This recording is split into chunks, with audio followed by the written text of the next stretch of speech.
Bienvenue sur le podcast Parlons-en. Je suis Nathalie Pellerin, hypnocoach. Parlons aujourd'hui de la blessure du rejet.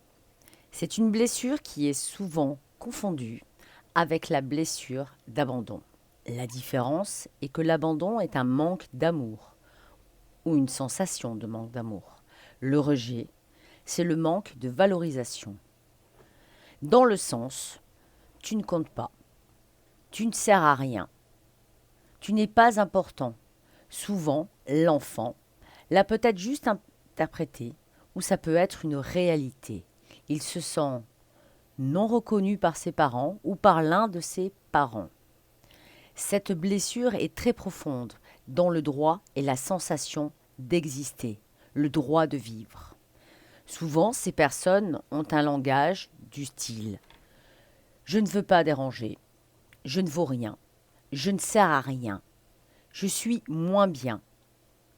Je suis différent. Ces personnes se sentent souvent illégitimes. Elles se sentent moins bien que les autres. Elles se sentent, voire, méprisées. Je vous donne des exemples où ça a pu se produire dans l'enfance, lorsqu'il y a une différence dans une fratrie. L'enfant peut se sentir alors rejeté. Ça peut être aussi un parent exigeant, un parent qui veut que son enfant ait les meilleures notes pour en faire une carrière. Lui, il pense le faire à bien, mais l'enfant, lui, se sent jamais suffisamment au niveau et donc est rarement valorisé. Le meilleur des exemples, souvenez-vous-en, c'est dans les bulletins. Peut mieux faire. Souvent, cet enfant pense aussi qu'il ne comble pas suffisamment, dans ce cas-là, les attentes des parents. Imaginez, les parents veulent à tout prix un garçon. Alors aujourd'hui, oui, certes, les échographies nous permettent de le savoir à l'avance, mais parfois, en tout cas autrefois, ce n'était pas le cas. Et c'est une fille qui naît. L'enfant, même bébé, peut d'une certaine façon ressentir cette déception. Ça peut être le fait aussi d'être ressentir en lui comme un fardeau, un regret. Si je ne t'avais pas eu, je ne serais pas obligée de me marier. Si je ne t'avais pas eu, aussi jeune, j'aurais pu faire carrière. Elle peut être aussi, l'enfant, ou en tout cas l'adulte par la suite, aura même l'impression de ne pas avoir le droit de vivre. C'est souvent pour cela que ces personnes ont parfois des idées noires. Elles pensent que leur venue sur Terre est inutile, qu'elles n'ont pas leur place, car souvent la blessure de rejet crée une sensation de « je n'ai pas ma place, je ne sais pas vraiment qui je suis, ni ce que je dois faire ». Souvent, ces personnes, et j'ai bien dit souvent, ne faites pas une étiquette, mais souvent, ces personnes ont des problèmes de peau, des problèmes d'acné, des problèmes aussi d'allergie. Car en effet, pour elles, c'est comme un masque. Ces personnes veulent être transparentes, voire invisibles, se cacher. Mais le corps, lui, il parle. Lorsqu'elles ont des discussions avec des personnes, chez elles ou plus tard, elles se remémorent cette discussion en l'analysant, en se disant souvent « j'aurais dû dire ci, j'aurais pas dû dire ça, j'aurais dû faire ça, j'aurais dû ne rien faire ou j'aurais dû exprimer ce que je voulais ». Ces personnes-là ont une tendance à fuir la réalité. D'ailleurs, le masque de la blessure du rejet, c'est la fuite, le fuyant. Au niveau professionnel, par exemple, ce sont des personnes qui refusent les responsabilités. Elles ne se sentent pas à leur place. Elles ignorent complètement les compliments car pour elles, c'est non sincère. Lors des examens, lors des entrevues, lors des réunions, elles peuvent avoir une sensation de panique. Et surtout, par-dessus tout, elles ont un manque d'affirmation de soi. Dès qu'elles se sentent rejetées, et je dis bien rejetées car c'est une sensation parfois et non une réalité, car c'est le film qu'elles se font, elles préfèrent partir, claquer la porte. Le non, elles ne le supportent pas.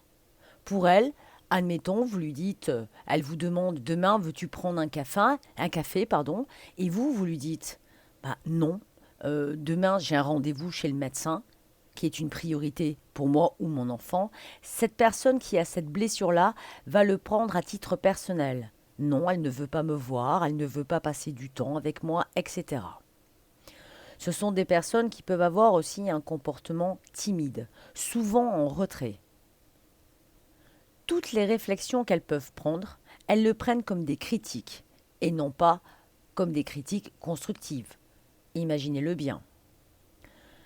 La peur du rejet est une peur archaïque. Être rejeté du groupe des hommes, c'est une peur qui vient de l'époque des hommes de Cro-Magnon. À ce moment-là, être rejeté du groupe, c'était aussi mourir. Si l'on considère et qu'on reprend en référence la pyramide de Maslow, c'est la non-appartenance à un groupe, qui est pour chaque humain, même quelqu'un qui aime la solitude, un besoin presque vital. Pour vous expliquer de façon très brève la pyramide de Maslow, ce sont tous nos besoins fondamentaux, avec à la base nos besoins physiologiques, boire, manger, respirer, dormir. Au deuxième stade, le besoin de sécurité, se sentir en sécurité dans une maison, en sécurité avec les personnes autour de nous, notre environnement social, familial, etc. Puis il y a aussi en troisième position l'appartenance. Quatrième position, l'estime de soi. Et dans la dernier niveau, l'accomplissement. Souvent, les blessures, les 5 blessures, vont être une lacune au niveau de ces pyramides et donc au niveau de notre propre évolution. Les croyances que peuvent avoir ces personnes vis-à-vis de la blessure du rejet, c'est que le bonheur est toujours de courte durée, voire inexistant, qu'elles n'ont pas leur place, dans ce monde car elles sont différentes parfois. La plus grande peur de la blessure du rejet et le plus grand comportement, c'est la panique. Le plus grand défi, c'est dépasser le regard des autres, dépasser la peur du jugement. Et pourtant, souvent, c'est lui qui aura tendance à se comparer aux autres. Pour dépasser cette blessure de l'abandon, je vous donne 4 points principaux. Premièrement, demandez-vous si, dans votre vie, vous vous sentez souvent rejeté. Si c'est un système qui pour vous est répétitif. Puis, écoutez votre dialogue intérieur. Comment est-ce que vous vous parlez ? Que ce soit en fin de journée, après une réunion, au moment où quelqu'un vous parle ou vous fait une réflexion, demandez-vous ce que vous êtes en train de vous dire et écrivez ce dialogue. Ceci vous permettra de prendre conscience que finalement, c'est vous qui vous dévalorisez le plus souvent par habitude. Et que lorsque autrefois, en gardant cette blessure du rejet, vous vous sentiez comme victime, à partir du moment où vous commencez à faire cette introspection, vous allez remarquer que finalement vous êtes acteur. Car finalement, c'est dans un triangle que vous vous situez, non pas celui de Karpman, mais un autre triangle, le triangle où vous vous rejetez. Donc forcément, vous allez rejeter les autres. Et en vous isolant de cette façon et en vous méfiant, forcément, les autres, sans vraiment le vouloir, vont s'éloigner de vous et là, vous vous sentirez encore rejeté. La deuxième chose, une fois que vous avez pris conscience de ça, ressentez ces émotions, évacuez-les. Car évidemment, comme vous le savez, les émotions non évacuées s'impriment et vont rassurer votre histoire de la blessure du rejet vis-à-vis des autres. Troisième chose à faire, souvent, comme je vous l'ai dit, le comportement de la personne qui porte cette blessure intrinsèque du rejet a le comportement de la fuite. Elle fuit les conflits, elle fuit les problèmes, elle fuit les responsabilités. Car dites-vous que pour ces personnes-là, c'est une sensation de danger, presque comme au temps des hommes de Cro-Magnon, le danger de mourir, le danger de ne pas exister, de surtout ne pas avoir le droit d'exister. Et votre cerveau reptilien forcément va réagir en fuyant. Donc lorsque vous ressentez ça, demandez-vous comment, une fois que vous aurez libéré l'excédent d'émotions, vous allez pouvoir entrer dans une communication. Allez voir l'autre, lui demander tout simplement ce qu'il a voulu dire et surtout lui dire ce que vous avez ressenti. À partir de ce moment-là, dans beaucoup de cas, vous remarquerez que les personnes n'avaient pas pour but de vous blesser. Elles vous disaient simplement quelque chose, voulaient parfois vous aider, et puis parfois, malheureusement, en effet, ce sera du véritable rejet. Mais dites-vous que chaque personne, chacun d'entre nous, peut vivre le rejet. C'est juste la façon dont nous allons vivre la situation qui est importante. Lorsque vous ferez plusieurs fois ce type de communication, vous remarquerez que, finalement, les personnes vous acceptent, les personnes vous considèrent. Et là, votre croyance va commencer à s'effriter et votre angle de vue a changé. Je vous donne un exemple. Imaginez, vous faites à manger, monsieur ou madame, peu importe, et votre conjoint vous dit « l'omelette, elle est un peu baveuse à mon goût ». Votre cerveau, à ce moment-là, avec cette blessure, va interpréter « t'es nul, tu sais même pas cuisiner un œuf ». À partir de ce moment-là, ressentez bien ce dialogue interne, le dialogue que vous vous faites vous-même, ce monologue. Prenez du recul, respirez pour calmer vos émotions et parlez avec lui. C'est tout simplement peut-être qu'il voulait vous dire qu'il aime les œufs un petit peu plus cuits et que ça arrive à tout le monde de cuisiner moins bien parce que vous êtes fatigué, parce que peut-être vous tout simplement vous aimez l'omelette de cette façon-là.